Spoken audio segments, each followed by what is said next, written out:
मेरे मुख्यमंत्री आदरणीय नीतीश कुमार जी, आदरणीय उपेंद्र कुशवाहा जी, आदरणीय जीतन राम मांझी जी, इन सब का मैं धन्यवाद करूंगा, इन सब का मैं आभार प्रकट करूंगा।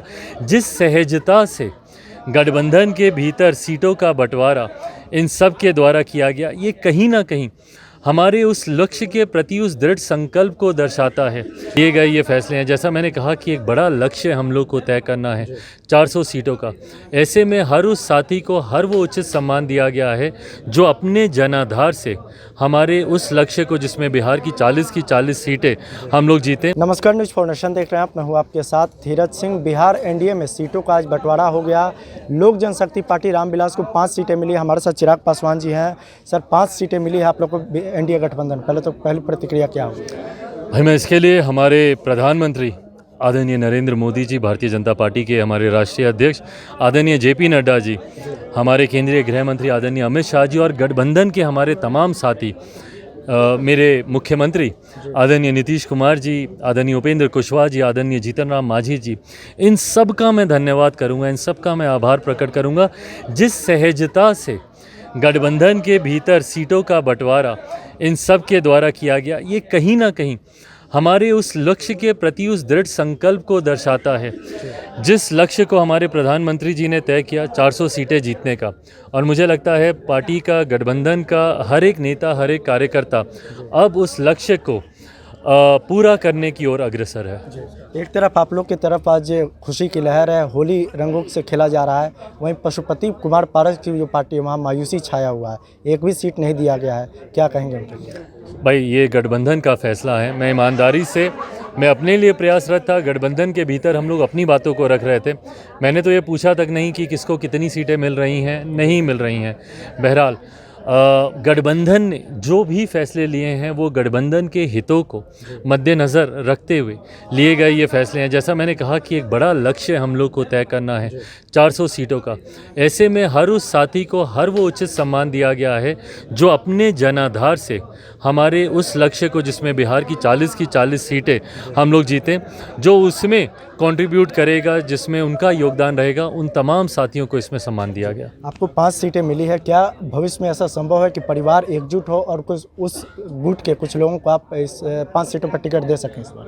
भाई देखिए, जब परिवार टूटा, ये फैसला भी उस वक्त चाचा जी के द्वारा लिया गया, जबकि वो ऐसा होने से रोक सकते थे। मेरे पिता के जाने के बाद वो मेरे पिता के स्थान पर थे। मेरे पिता ने, ऐसा नहीं है कि पापा के रहते हुए कठिन परिस्थितियां नहीं आई, पर पापा ने कभी भी उन कठिन परिस्थितियों के सामने परिवार या पार्टी को झुकने नहीं दिया। उन्होंने हमेशा परिवार, पार्टी को बांधे रखा। पापा के जाने के बाद ये जिम्मेदारी चाचा जी पर ही थी कि परिवार को भी संजो के रखते, पार्टी को भी रखते, और मुझे भी। अगर मान लीजिए कहीं पे मैं गलत भी था या उनको मुझसे शिकायत थी, बेटा था ना मैं आपका, मुझे बैठाते, मुझे समझाते, पर दिक्कत यह कि उन्होंने कभी मुझे अपना बेटा समझा ही नहीं। मैं उनका सगा बेटा होता तो क्या वो मुझे ऐसा अकेला छोड़ देते? क्या वो मेरी पार्टी में मुझे इस तरीके से अकेला कर देते? दिक्कत यही है कि उन्होंने कभी मुझे अपना बड़ा बेटा माना ही नहीं था। ऐसे में कल भी फैसला उन्होंने ही लिया था, आज भी बड़े होने के नाते जो वो फैसला लेंगे हम लोग को स्वीकार्य होगा। पिछले दिनों उन्होंने एक प्रेस वार्ता किया था, कहा था कि हाजीपुर से वो किसी भी कीमत पर चुनाव लड़ेंगे, संभवतः महागठबंधन से इस बार हाजीपुर के प्रत्याशी हो सकते। कितनी बड़ी चुनौती होगी आपके लिए? भाई, मैं चुनौतियों से कभी नहीं घबराया हूँ। घबराता तो मैं आज यहाँ तक पहुँचता ही नहीं। पिछले 3 साल मैंने सिर्फ चुनौतियों का ही सामना किया और मैं आगे भी करूँगा, पूरी मजबूती से करूँगा।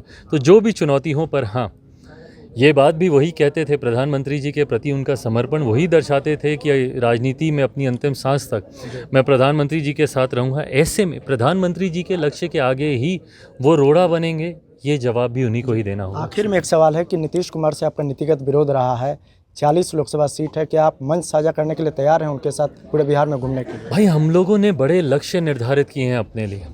ऐसे में हम सब ने कहीं ना कहीं अपनी ओर से जो कंट्रीब्यूशन बना है, हम सब ने अपना अपना योगदान दिया है, सीटों में दिया है, संख्या में दिया है। क्यों? क्योंकि बड़ा लक्ष्य है हमारे सामने।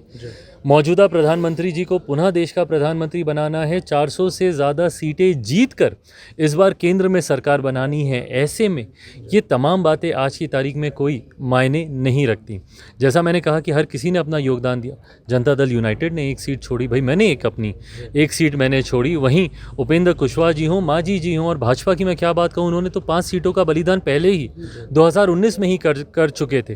तो ऐसे में जब बड़े लक्ष्य की ओर आप अग्रसर होते हैं तो बीच में ये तमाम बातों पे चर्चा करने की भी गुंजाइश नहीं बचती है। चलिए, तो बहुत बहुत धन्यवाद। यह लोजपा रामविलास के राष्ट्रीय अध्यक्ष चिराग पासवान। दिल्ली से न्यूज़ फॉर नेशन के लिए मैं धीरज सिंह।